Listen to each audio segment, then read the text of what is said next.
শেখ হাসিনা যে দানবে পরিণত হয়েছে এবং এই দানবে পরিণত করার জন্য আমাদের একটা সিভিল সোসাইটির একটি গ্রুপ এবং আমাদের সংবাদ মাধ্যম গণমাধ্যম তারা দায়ী।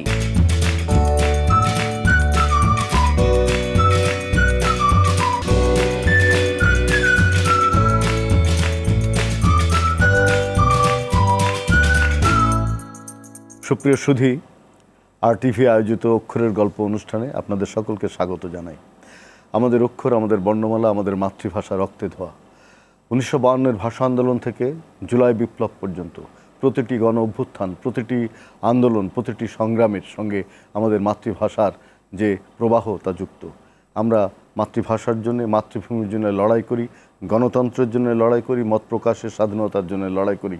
আর আমাদের মূল বাহন হচ্ছে আমাদের মাতৃভাষা, আমাদের মাতৃভূমি বাংলাদেশ। এই বাংলাদেশের জন্যে, গণতন্ত্রের জন্যে, আমাদের মত প্রকাশের স্বাধীনতার জন্যে যিনি 20 বছর ধরে যুদ্ধ করছেন গণমাধ্যমে, আন্তর্জাতিক খ্যাতিসম্পন্ন সাংবাদিক এবং এই বর্তমান অন্তর্বর্তীকালীন সরকারের মেক্সিকোর রাষ্ট্রদূত, তিনি সিনিয়র সচিব পদমর্যাদায় সেখানে আছেন, মান্যবর রাষ্ট্রদূত। এবং তিনি আমাদের বাংলাদেশের এমন কোনো সংকট নেই, এমন কোনো বৈষম্য নেই যা তার কাজের মধ্যে প্রতিফলিত হয়নি এবং তিনি তার প্রতিবাদ করেননি। আমাদের সঙ্গে আছেন, এক নামে আমরা সবাই যাকে চিনি, সারা দেশের মানুষের ভালোবাসায় সিক্ত মুশফিকুল ফজল আনসারী আজকে আমাদের অতিথি। কথা বলছি তার সঙ্গে। কেমন আছেন আপনি? জি ভালো স্টালিন ভাই, আপনি কেমন আছেন? আছি ভালো মুশফিক। খুব আনন্দ লাগছে যে প্রায় 17 বছর ধরে আপনাকে আমরা শুধু দেখেছি টেলিভিশনে, বিভিন্ন মিডিয়াতে, কিন্তু ফ্যাসিস্ট সরকারের কারণে আপনাকে আমরা দেশে পাইনি।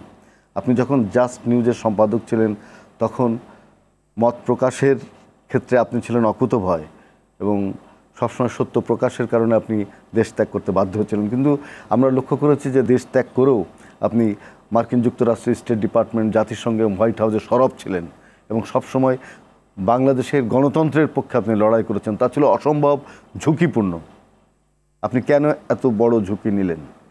না, ধন্যবাদ আপনাকে। আসলে আমি যেটা করেছি সেটা হলো সাংবাদিকতাই করার চেষ্টা করেছি, সাংবাদিকতা করেছি দেশে থাকতে, যেটা যেমনটি করেছি আপনি জানেন। আপনার সঙ্গে সেই ইত্তেফাকে থাকতে, আমি যখন ইত্তেফাকে ছিলাম তখন থেকে আপনার সঙ্গে পরিচয়। তারপরে আপনি বিটিভিতে যখন অনুষ্ঠান করতেন, বিটিভিতে আমিও তখন, আমরা একসাথে অনেক অনুষ্ঠান করেছি। তারপরে আপনার আমিও টেলিভিশন অনুষ্ঠান করেছি, রাষ্ট্রদূতদের নিয়ে অনুষ্ঠান করেছি বাংলা এবং সেটা খুব নামকরা অনুষ্ঠান ছিল। সুতরাং সাংবাদিকতার মধ্যেই আমি ছিলাম এবং যুক্তরাষ্ট্রে যখন আমি যাই তখন সেটা সাংবাদিকতার কারণেই গিয়েছি। যাওয়ার পরে আমার সাংবাদিকতার কারণেই আবার আমাকে সেখানে থাকতে হলো। আমি নিষিদ্ধ হয়ে গেলাম অনেকটা বাংলাদেশে। ওই ইন্টারভিউ করার কারণে আপনারা নিশ্চয়ই জানেন, তৎকালীন সেক্রেটারি জেনারেল বান কি মুনের সঙ্গে একটা ইন্টারাকশনের কারণে পরবর্তীতে আমার ঝুঁকিটা বেড়ে যায়। ওই রিপোর্টিংয়ের কারণেই প্রতিষ্ঠানটি বন্ধ হয়ে যায়। প্রতিষ্ঠানটি আমরা কিন্তু বন্ধ করিনি, আমাদের চালু ছিল। আমরা নীরবে নিবৃত্তি থেকে আমরা সেটিকে চালু রেখেছি, কিন্তু সরকার সেটিকে বন্ধ করে দেয়, অফিসে হানা দেয়, নানা ধরনের আমাদের লোকজন, আমাদের জেলে পর্যন্ত যেতে হয়েছে। আসলে গণতন্ত্রের প্রশ্নে, মুক্ত মতের প্রশ্নে সকলেই, মানে এটা মোটামুটি সকলেই এক পেজেই অবস্থান করছে, বিশেষ করে ওয়েস্টার্ন কান্ট্রিজগুলোই। আর যুক্তরাষ্ট্র হচ্ছে, যুক্তরাষ্ট্রের অনেক সমালোচনা আমি নিজেও করি এবং করতে পারি, কিন্তু একটা হচ্ছে ডেমোক্রেসি অ্যান্ড মানে স্টিল আপনার হয়তো মনে হতে পারে যেমন যুক্তরাষ্ট্রে একজন মানে কর্তৃত্ববাদী প্রেসিডেন্টের উত্থান ঘটেছে, কিন্তু তারপরে সেখানে এটাই হচ্ছে ডেমোক্রেসির বিউটি। আমি প্রেসিডেন্ট ট্রাম্পকে আগের টার্মে কাভার করেছি, আমি তার সঙ্গে বার্লিনে গিয়েছি তার মিডিয়া টিমের হয়ে, এবং সেখানে গিয়ে তার পক্ষে যত না রিপোর্ট করেছি সমান রিপোর্ট করেছি তার বিপক্ষে। তার বিরুদ্ধে বেলুন উড়িয়ে প্রতিবাদ করেছে, শত শত মানুষ নেমেছে লন্ডনে এবং বার্লিনে, যেটা G20 সামিট ছিল সেখানে। কিন্তু আমাকে কেউ বলেনি যে তুমি প্রেসিডেন্টের বিরুদ্ধে রিপোর্ট করেছো এবং প্রেসিডেন্টকে তুমি বলেছো যে ফুঁসে উঠেছে মানুষ, তুমি আর প্লেনে উঠতে পারবা না ফেরার সময়।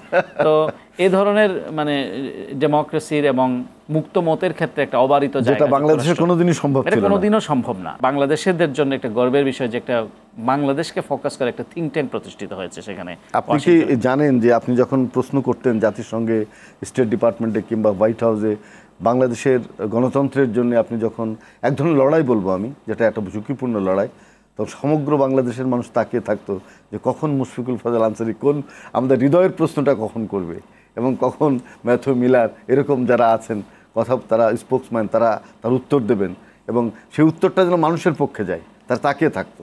আপনি কি সেটা জানতেন?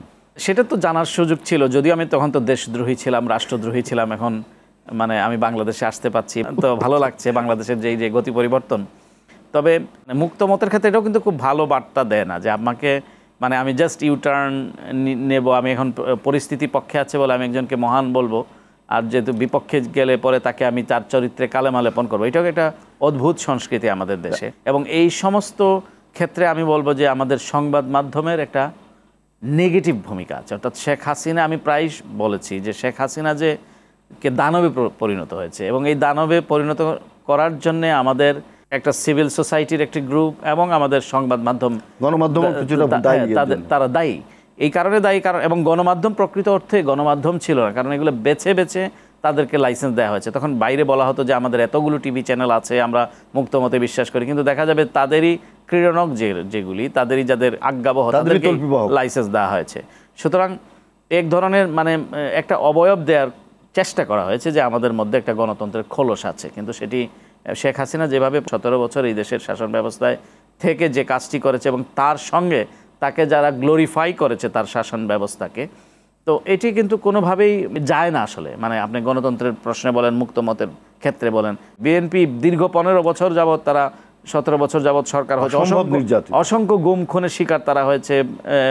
আপনি জামাতে ইসলাম, তাদের লোক, এটাকে বলা হয় আপনার যে জেনোসাইডের শিকার হয়েছে তাদের নেতারা, নির্বিচারে ফাঁসি দেওয়া, হ্যাঁ ফাঁসি দেওয়া হয়েছে, যে ধরনের ব্যবস্থার মাধ্যমে দিয়ে ফাঁসি দেওয়া হয়েছে, এটা কোনোভাবেই মানে এটা ফেয়ার ট্রায়াল না, কোনোভাবে ক্যামেরা ট্রায়ালের মাধ্যমে তাদেরকে ফাঁসি দিয়ে দেওয়া হয়েছে।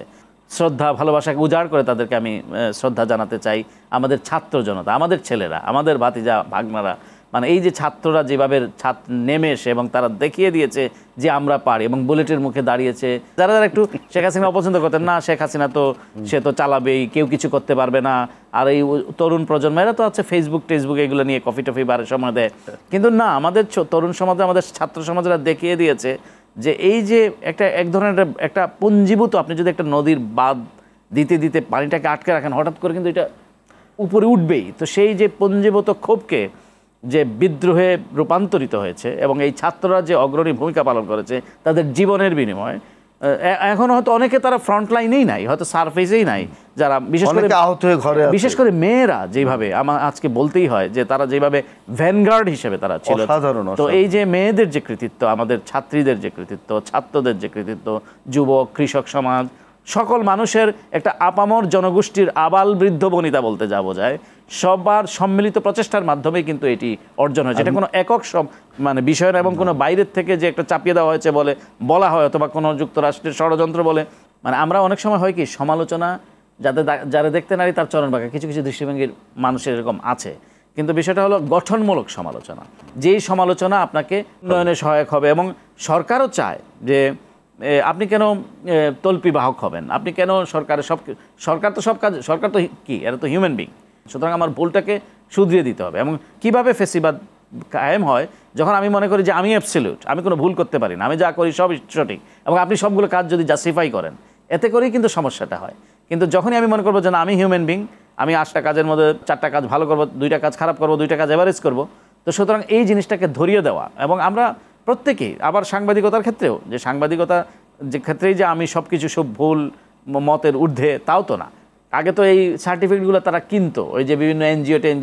আপনি জানেন জাতিসংঘের আসলে কোনো অ্যাওয়ার্ড নাই এই বাংলাদেশে। শেখ হাসিনা জাতিসংঘের অ্যাওয়ার্ড বলে চালিয়ে দিয়েছে বহু এনজিও, এদের কাছ থেকে জাতিসংঘের আপনি ফ্লোর ভাড়া করে আপনিও প্রোগ্রাম করতে পারবেন, এই অনুষ্ঠান রেকর্ডও করতে পারবেন। তো এরকম অর্গানাইজেশন তারা ভাড়া দিয়ে এনে জাতিসংঘের অ্যাওয়ার্ড বলে চালিয়ে দিয়েছে। কত ধরনের জোচ্চুরি তারা করেছে, অর্থনৈতিক ক্ষেত্রে বিভিন্ন সূচক তারা নিজেরা ম্যানিপুলেট করেছে, এবং বলেছে ও বাংলাদেশের অর্থনীতির ক্ষেত্রে অভূতপূর্ব উন্নতি সাধন করছে। এবং বাংলাদেশকে পুরো একটা ঋণগ্রস্ত দেশ হিসেবে তারা প্রতিষ্ঠা করেছে। $1 বিলিয়ন, আপনার ফাইন্যান্সিয়াল ইন্টিগ্রিটি রিপোর্ট অনুযায়ী যুক্তরাষ্ট্রের সবচেয়ে স্বনামধন্য প্রতিষ্ঠান যারা এই সমস্ত রিপোর্ট করে, আপনি জানেন প্রায় $25 বিলিয়ন বাংলাদেশের রিজার্ভের সমপরিমাণ টাকা তারা বিদেশে প্রেরণ করেছে।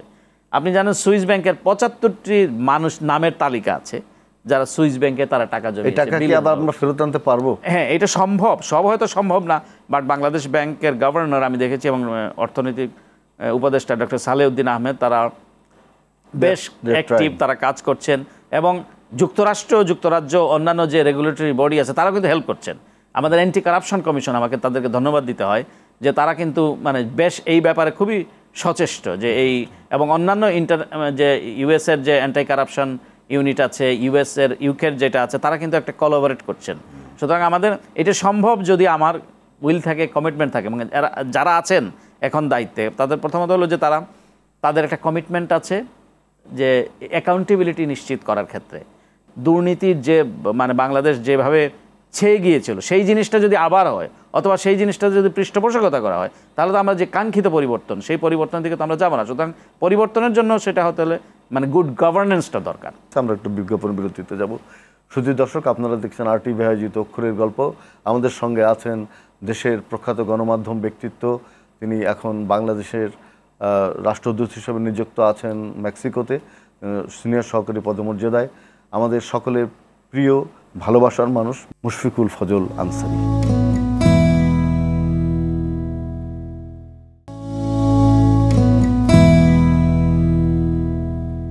শুধু দর্শক, আপনারা দেখছেন RTV আয়োজিত অক্ষরের গল্প। আমাদের সঙ্গে আছেন মুশফিকুল ফজল আনসারী, বাংলাদেশের নিযুক্ত রাষ্ট্রদূত মেক্সিকোতে, এবং তিনি আমাদের প্রাণের মানুষ, ভালোবাসার মানুষ। আপনার এই যে সাফল্য, আপনি যে সাহসিকতার সঙ্গে গণমাধ্যমের সঙ্গে কাজ করে আজকে মেক্সিকোর রাষ্ট্রদূত এবং দেশের জন্য আপনি লড়াই করছেন, আপনার পিতামাতা এটা কিভাবে তারা এটাকে নিচ্ছে? আপনি জানেন হয়তো, আমার বাবাকেও কিন্তু 84 বছর বয়সে দেশ ছাড়তে হয়েছে, আমি জানি। তো এবং আমার মা এবং আমার বাবা বিচ্ছিন্ন থেকেছেন প্রায় 9 বছর। 2016 সালে যখন আমাদের বাসায় হানা দেয়, তখন আমার আব্বার ভ্যালিড ইউকে ভিসা ছিল এবং থাকার কারণে উনি সামহাও ম্যানেজ করতে পেরেছেন এবং উনি লন্ডনে গিয়েছেন। এখন ওনার বয়স 85, কিন্তু আমার আম্মার ভিসা ছিল না। ভিসা না থাকার কারণে উনি যেতে পারেননি এবং আমার আম্মার পাসপোর্টের মেয়াদ শেষ হয়ে গিয়েছিল, যার কারণে পাসপোর্টটা পর্যন্ত আটকা ছিল। এবং আমাদের পরিবারের প্রত্যেকটি সদস্যকেই কোনো না কোনোভাবে হেনস্থার শিকার হতে হয়েছে। তবে যেটা করতো যে উঠে নিয়ে চা খাওয়ার কথা বলে নিয়ে যেত, আবার গ্রেফতার করতো না, ঘন্টার পর ঘন্টা বসে রাখছেন। একবার শুনলাম যে আমার বাসায় ব্যারিকেড দেওয়া হয়েছে সিলেটে, আমার আম্মা সিলেটে থাকেন। আমি বললাম যে এটা আমার কারণে তো আমার মা হেনস্থার শিকার হতে পারেন না, আর যদি করেন রাষ্ট্র তো একটা বড় শক্তি, রাষ্ট্রকে বিরুদ্ধে আমি দাঁড়াতে পারবো না, আমি তো যা বলছি, কিন্তু আমি 1-2 জনকে মোটামুটি এন্টারটেইন করতে পারবো আমার ধারা। আমি এরকম একটা কথা বললাম আর কি, যে আমার তাৎক্ষণিক তখন উনি বললেন যে না, আমরা আসলে ঠিক আমি জানি না। উনি ওনার বললেন যে সবাই জানি না এটা বললেন। তো যাই হোক, ওই দিন আবার আমি দেখলাম পরে সেটা উইথড্র করা, রিমুভ করলো। তো যাই হোক, আমার আম্মাকে আর তারা উঠায় নেয় নাই। কিন্তু প্রতিটা ক্ষেত্রে হেনস্থার শিকার হতে মানে সব জায়গায় মানে কেউ বাসায় আসলে ওখানে বসানোই ছিল খামাখা, তারা জানে কিন্তু আমি কোথায় আছি, খামাখাই গিয়ে উনি কোথায় আছেন, উনি কি করেন, এগুলো টর্চার। হ্যাঁ, তো এইগুলা মানে আপনার বাবা মা কি আনন্দ পায় যে আমার ছেলে একটা দেশ মুক্ত করার জন্য এত বড় ঝুঁকি নিয়েছিল? না, এটা হ্যাঁ সেটাই, কারণ আমাদের ফ্যামিলির সবাই মোটামুটি ঝুঁকি নিয়েছেন এবং আব্বা তো দীর্ঘকাল লন্ডন, এবং আব্বা ফেরত এসছেন। যে ঝুঁকি আপনি নিলেন, যে সাংবাদিকতার সাহস আপনি প্রদর্শন করলেন, আপনার পরবর্তী জেনারেশন যারা আসছে তাদের মধ্যে কি এই সাহস, এই সততা কি আপনি দেখছেন?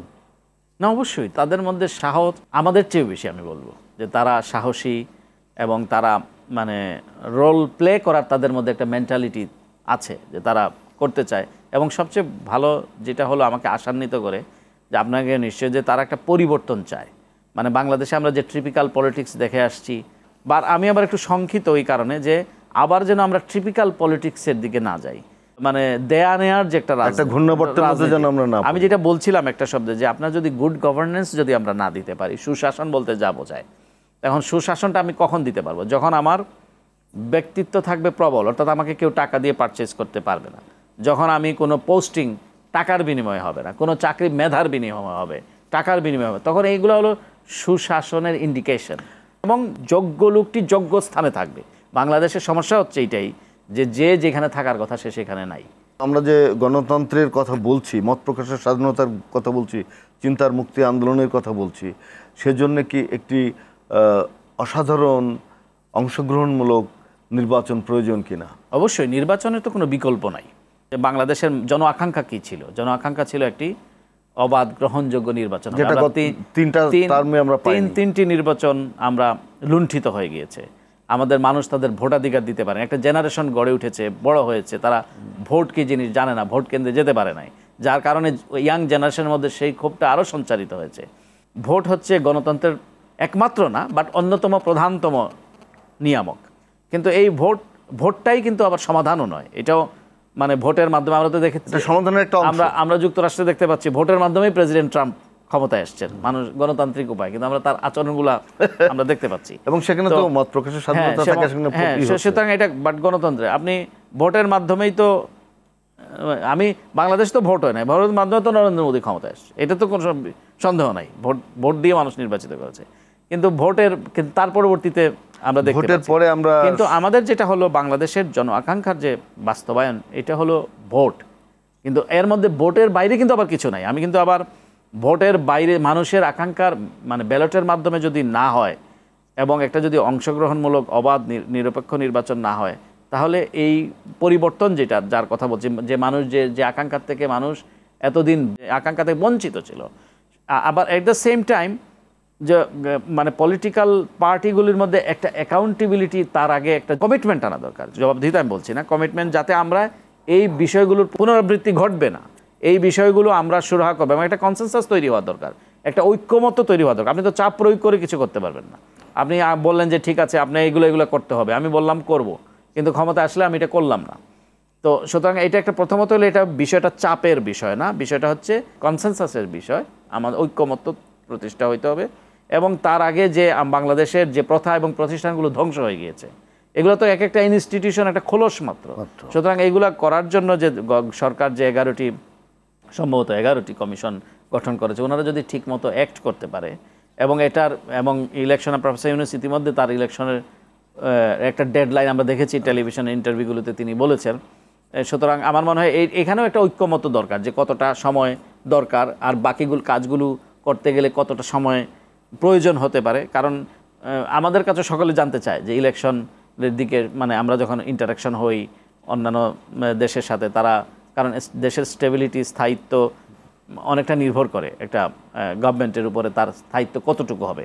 আর এইটা হচ্ছে যেহেতু এই দেশটা এখন একটা ক্রান্তিকাল অতিক্রম করছে এবং তখন আপনি চিন্তা করেন যে কোনো সরকারই ছিল না শেখ হাসিনা পালায় যাওয়ার পরে কয়েকদিন, তারপরে অন্তর্বর্তীকালীন সরকার প্রফেসর মোহাম্মদ ইউনূস উনি সম্মত হওয়ার কারণে গঠিত হয়েছে এবং অন্তর্বর্তীকালীন সরকারের মানে উনি যেটা চেষ্টা করছেন যে মানুষের অধিকার মানুষের কাছে ফিরিয়ে দেওয়া। এট দ্য সেম টাইম আমাদের আন্তর্জাতিক অঙ্গনে আমাদের যে ভ্যানিটি ছিল, আমাদের যে গ্রহণযোগ্যতা ছিল, সেটাও কিন্তু এই দীর্ঘ 15 বছরে আমরা এটা নিঃশেষ হয়ে গিয়েছে, সেটাও কিন্তু আবার আমরা রেকটিফাই করছি। এবং প্রফেসর ইউনূসকে আমার মতে যে দলই ক্ষমতায় আসুক বা ইলেকশনের মাধ্যমে ওনাকে আমার মনে হয় অ্যাসেট হিসাবে ভাবা উচিত, আমাদের কাজে লাগানো উচিত। আপনি নিশ্চয় লক্ষ্য করেছেন যে এই সরকারের বিরুদ্ধে একটা প্রোপাগান্ডা চলছে, একটা নেগেটিভ প্রোপাগান্ডা বিভিন্ন মিডিয়াতে বিভিন্ন জায়গায় কিন্তু চলছে, অস্থিরতা তৈরি করার চেষ্টা করা হচ্ছে। সেটা করবে কেবলমাত্র আওয়ামী লীগ এবং তার দোসররা। কারণ এই জোট সরকারে কিন্তু এক ধরনের সমর্থন আছে, পলিটিক্যাল পার্টিগুলোর সমর্থন আছে। মেক্সিকোতে আপনি রাষ্ট্রদূত হিসেবে আছেন, বাংলাদেশের সঙ্গে মেক্সিকোর সম্পর্ক, বাণিজ্যিক সম্পর্ক, সাংস্কৃতিক সম্পর্ক আরও বেশি গভীর করার জন্য, নিবিড় করার জন্য আপনার পরিকল্পনা কি? আমার প্রথমে ধারণা ছিল না যে মেক্সিকোতে এত পটেনশিয়াল, এত মানে প্রায়োরিটিস, অনেক জিনিস আছে যেটা করা যায় বাংলা। বিশেষ করে আমি যেটা ফোকাস করছি এবং বর্তমান সরকারও সেটাকে, আপনারা জানেন এখানে বিনিয়োগ সম্মেলন হয়েছে, দুনিয়ার সব বাছা বাছা কোম্পানিগুলি সেখানে এসছে, বাংলাদেশের প্রতি তারা একটা আগ্রহ নিচ্ছে, বাংলাদেশে বিনিয়োগ করতে চায়। তো আমাদের যে অর্থনৈতিক মানে আমরা যেটাকে বলছি ইকোনমিক ডিপ্লোমেসি, অর্থনৈতিক কূটনীতির একটা মানে খুব এখনই একটা মুখ্যম সময় এবং মেক্সিকোর সাথে বাংলাদেশের একটা বাণিজ্যিক সম্পর্ক আছে প্রায় $645 মিলিয়ন। আমরা চেষ্টা করছি যে সেটা $1 বিলিয়ন যদি উন্নীত করা যায়। আমাদের রেডিমেড গার্মেন্টসের একটা বিশাল বাজার আছে, কিন্তু আমরা এট দ্য সেম টাইম আমরা আরও খুঁজে পেয়েছি, যেমন আমাদের জেনারিক মেডিসিন, সেখানে একটা আমরা সেই বাজারে আমরা প্রবেশ করতে যাচ্ছি এবং আমাদের সিরামিক্স এবং লেদার প্রোডাক্টস সেটার একটা বাজার আছে। তো আমরা সেই এবং শুধু মেক্সিকো না, আরও যে ল্যাটিন আমেরিকান কান্ট্রিজগুলো আছে তারাও বাংলাদেশের বিষয়ে আমাদের আগ্রহ সংস্কৃতির নিচ্ছে। সঙ্গে তাদের এবং সংস্কৃতিটা যুক্ত। ইভেন যেমন প্রফেসর ইউনুসের যে মাইক্রো ক্রেডিট খুব পপুলার সেখানে মেক্সিকো, আমার যে কনকারেন্ট কান্ট্রিগুলো আছে সেগুলোতেও দেখছি, গুয়াতামালা, কোস্টারিকা, ইকুয়েডর, আল সালভাদর, এগুলোতেও তার মাইক্রো ক্রেডিট সামিটগুলি বেশ জনপ্রিয়। আপনি তো জানেন মেক্সিকো কালচারালি অনেক সমৃদ্ধ এবং অনেক বড় দেশ, 32টা কবি, সাহিত্যিক, শিল্পী, বুদ্ধিজীবী, 32টা স্টেট তাদের। হ্যাঁ, তারা কালচারালি খুবই, এবং প্রত্যেকটা মানে তাদের এত কালচার মানে সংস্কৃতি বোধ যেটাকে বলে এটা খুব প্রবল তাদের মধ্যে। কবিতা বলেন, আপনি তো অনেক মেক্সিকান কবিকে চিনেন, আমিও আস্তে আস্তে আমরা তাদের সাথে অনেকের সঙ্গে সম্পর্ক হচ্ছে এবং তারা মানে বাংলাদেশের সাথে এবং অনেক মিল আছে আমাদের। আমরা একটা আন্তর্জাতিক সাহিত্য সম্মেলন যদি করি, আপনি কি আমাদের কিছু মেক্সিকান কবি যেন আমাদের দেশে অংশ নেয় সেভাবে সহযোগিতা অবশ্যই, করবেন? হ্যাঁ, আমরা এই যে বাংলাদেশে এইবার আমরা 50তম বার্ষিকী পালন করব কূটনীতিক সম্পর্কের মেক্সিকো এবং বাংলাদেশের। সেখানে আমরা অনেকগুলি প্রোগ্রাম নিয়েছি। তার মধ্যে একটি প্রোগ্রাম হবে যেমন আমরা ফটো এক্সিবিশন করব বাংলাদেশ থেকে শহীদুল আলম জামিন, বিশেষ করে জুলাই এই যে গণ অভ্যুত্থান এবং এইসবকে ফোকাস করে আমরা। তারপর আমরা একটা বড় কালচারাল ইভেন্ট করব। আমরা ইতিমধ্যে করেছি একটা 50তম বার্ষিক, আমাদের স্বাধীনতার 50তম বার্ষিকী, সেখানে বাংলাদেশ থেকে আমরা শিল্পীকে নিয়ে গিয়েছি এবং আমরা অনুষ্ঠান আয়োজন করেছি। সুতরাং আমাদের বাজেট সীমিত, কিন্তু এই সব বাজেটেরই আবার পুরোটাই আমি কাজে লাগাতে চাই, এটা আবার অন্যদিকে যাতে না যায়। তো সেটার জন্য আমরা বলেছি যে না, আমরা বাংলাদেশ থেকে যতটুকু পারি, দুজনকে পারি আমরা দুজনকে নিব, একজনকে পারলে একজনকে নিব, বা আমরা একটা বড় অনুষ্ঠান করবো। আমরা সরকারের কাছে, পররাষ্ট্র মন্ত্রণালয়ের কাছে আমরা তাদের সাথে আমরা কাজ করছি যাতে 50তম বার্ষিকীটা যাতে আমরা দুই দেশের পররাষ্ট্র মন্ত্রণালয় যাতে আমরা ঘটা করে পালন করতে পারি। আমাদের মেক্সিকান প্রেসিডেন্ট সেদিন বলেছেন, উনি নিজেই প্রেসিডেন্ট প্যালেসে বলেছেন উনি একটা অনুষ্ঠানের আয়োজন করবেন। বাহ। তো সুতরাং আমরা, এবং ক্লাউডিয়া সিনবাম বেশ জনপ্রিয় সে মহিলা প্রেসিডেন্ট, এবং মেক্সিকোর তো সে একটা টানাপোড়েন চলছে যুক্তরাষ্ট্রের। তো আমার মনে হয় যে মেক্সিকোর ক্ষেত্রে আমাদের ব্যবসা বাণিজ্য, সংস্কৃতি আর মানুষের যোগাযোগের ক্ষেত্রে একটা মানে কাজ করার যথেষ্ট সুযোগ আছে। সব শেষে এক কথায় যদি বলেন আপনার স্বপ্ন কি? আমি মনে করি প্রতিশ্রুতি, মানে একটা কমিটমেন্ট, সেটা হচ্ছে খুব একটা নতুন শব্দ আপনার চয়ন করতে ইচ্ছে হচ্ছে। হ্যাঁ, এই যে স্বপ্নটা আমি একটু উজ্জ্বল রাখতে চাচ্ছি, কিন্তু আমি মনে করি যে আমাদের একটা কমিটমেন্ট থাকা উচিত যে এই বাংলাদেশটাকে, এই বাংলাদেশ যে বাংলাদেশ আমরা রচনা করতে চাচ্ছি, আমরা বিভিন্ন সময় শুনেছি যে নতুন বাংলাদেশ, নতুন সম্ভাবনা, কিন্তু সেগুলো আবার দেখেছি আবার সেই বলার মধ্যেই সীমিত ছিল। কিন্তু আমি মনে করি যে এখন সময় এসেছে আমাদের অ্যাক্ট করার, বলার চেয়ে। আমরা যেমন বলি বেশি, আমরা অ্যাক্ট করি কম। তো আমার কথা হলো যে আমরা সর্বক্ষেত্রে আমরা অ্যাক্ট করতে চাই, আমরা যাতে কাজ করি এবং আমার কাজের মাধ্যমে যাতে আমরা প্রমাণ করি যে না, আমরা কথার চেয়ে কাজ বেশি করি। অনেক ধন্যবাদ মুশফিকুল ফজল আনসারী। প্রিয় দর্শক, আজকে আমাদের সঙ্গে আমরা আরও অনেক কথা বলতে পারতাম, কিন্তু এই সীমিত সময়ের মধ্যে, আমাদের সীমিত সাধ্যের মধ্যে আমরা মুশফিকুল ফজল আনসারীর যে কর্মময় জীবন, তার যে প্রতিশ্রুতি তিনি ব্যক্ত করলেন আজকে আমাদের এই অক্ষরের গল্পের অনুষ্ঠানে, আমরা সেখানে লক্ষ্য করছি দেশপ্রেম, মানুষের প্রতি ভালোবাসা এবং গণতন্ত্রের প্রতি অকুণ্ঠ সমর্থন, মত প্রকাশের প্রতি তার যে ব্যাকুলতা, সেইগুলো আমাদের নতুন রাষ্ট্র গঠনে, একটি নতুন বাংলাদেশ গঠনে অনেক বড় ভূমিকা রাখবে বলে আমরা বিশ্বাস করি। এবং আমরা মনে করি যে তাকে অনুকরণ করবে আমাদের নতুন প্রজন্ম, তার সাহস, তার ঝুঁকি নেবার ক্ষমতাকে। এবং আমাদের 52 থেকে জুলাই বিপ্লব পর্যন্ত আমাদের যত আন্দোলন, যত বিপ্লব, যত অভ্যুত্থান, সবই কিন্তু গণতন্ত্রের জন্যে, সবই কিন্তু মানুষের জন্যে। সেই জায়গায় আমরা থাকতে চাই এবং মুশফিকুল ফজল আজীবন সেই জায়গায় থাকবেন, এই প্রতিশ্রুতি তিনি আজকে এখানে ব্যক্ত করেছেন। এর জন্য তাকে অনেক অনেক ধন্যবাদ এবং কৃতজ্ঞতা এতক্ষণ আমাদের সঙ্গে যারা আছেন সুপ্রিয় দর্শক আপনাদেরকে।